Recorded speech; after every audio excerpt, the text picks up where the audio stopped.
Hello, folks. Hello again. Mike Newmeyer with our continuing podcast series. And if you want to call me, remember 410 902 0464. 410 902 0464.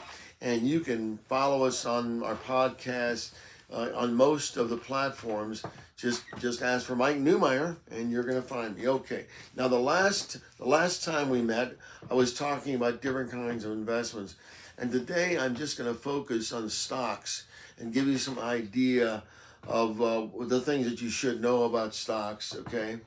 And remember that stocks are a share of ownership, first of all. And so that's what common stocks are. They're a share of ownership, and that sounds impressive. It's not that impressive to me anymore, but that is what they are. You are owning a little bit of the company, and if you leave the stocks in long enough and they appreciate, then your investment in that company will be greater, and it'll be worth more money. So that having said that. These are some notes I made for you. I'm not going to read them all. What are the advantages of stock ownership? Well, first of all, liquidity. What's liquidity? It's the ability to get out of that stock and that money investment at any time that you want to. So you can get your money out. If you need the money or want to take the money out, you can take it all out, part of it, whatever you want to do. And so that's liquidity. The next thing we should talk about is voting rights, and not everybody takes advantage of voting rights, but you will be notified if there is going to be a vote, and you'll have a chance to vote, for various things that are being considered. And you can go to a session that the company is putting on for investors, for stockholders. So you can go to a stockholder meeting if you want to. And many of them are held in New York. So if you want to go to New York and you have a chance to do that, and it's basically because you want to go to the stockholders meeting, well, you can do that. And you can ask questions and so forth and so on. And so that's voting rights. All right, then.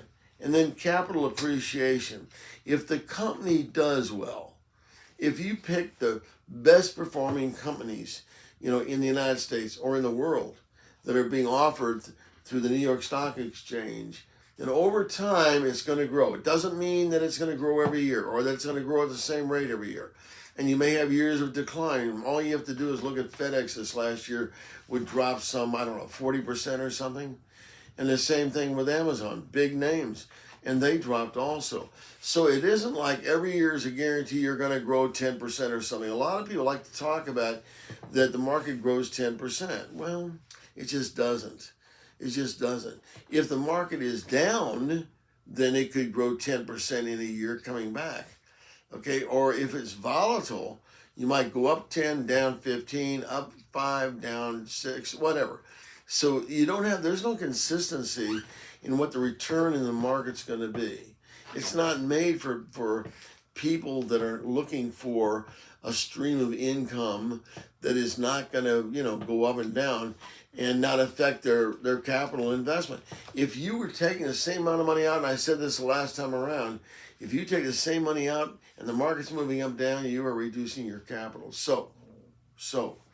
But the voting rights and the appreciation over a long period of time, the market does appreciate. It kind of moves like this.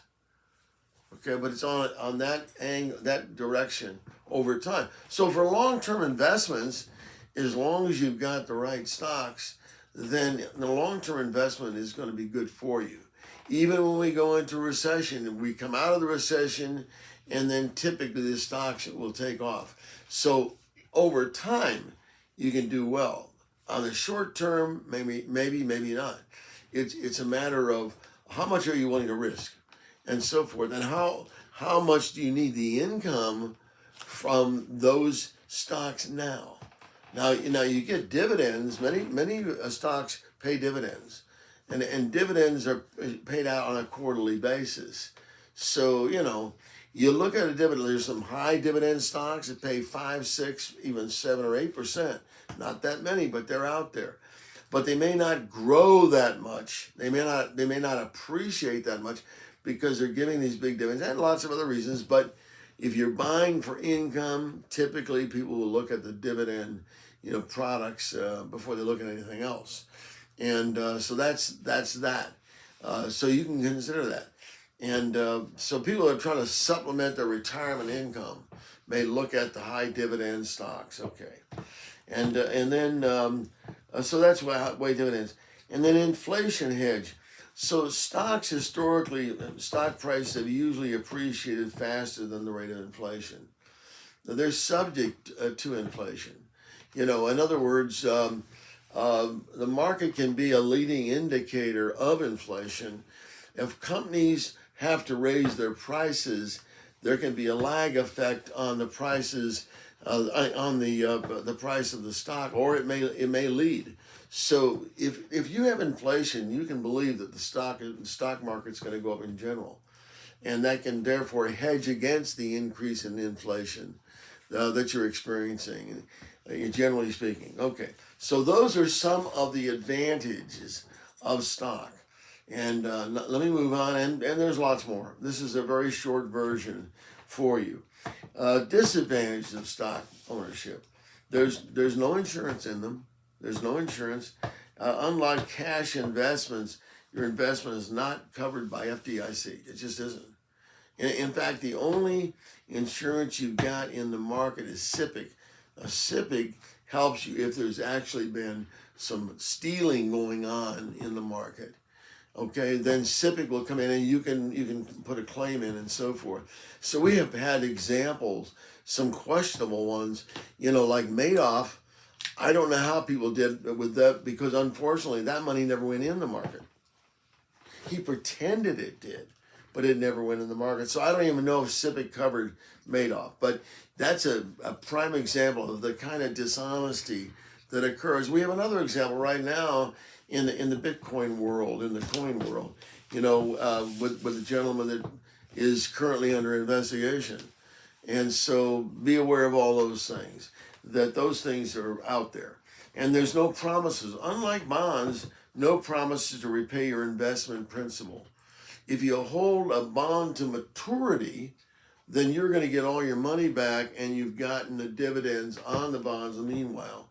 So if it's a 10-year bond and you hold it for 10 years, then you reach the maturity and you're going to get your money back, and you've gotten the interest all the way along. Okay. I think that probably the biggest disadvantage of stocks in the market and so forth is for people who really want lifetime income. So they're much less attractive to people over 50 than they are for people under 50. You can take the stocks, you can pull out of the market, and you can invest that money in the kinds of products that we provide and get your guaranteed lifetime income. Not a lot of folks do that. And in the current environment in the market, I'm getting calls from people fairly regularly asking me what we have to offer in terms of if the money comes out of the market. Well, we have 20% bonuses today. If you're interested in learning about the 20% bonuses in our products, call me, Mike Newmeyer, 410-902-0464. I'd love to sit down with you and show you what we have to offer. Now that's today. I just finished a relatively short version on stocks and so forth, and I hope you will tune in and watch us for our next segment. Thank you very much.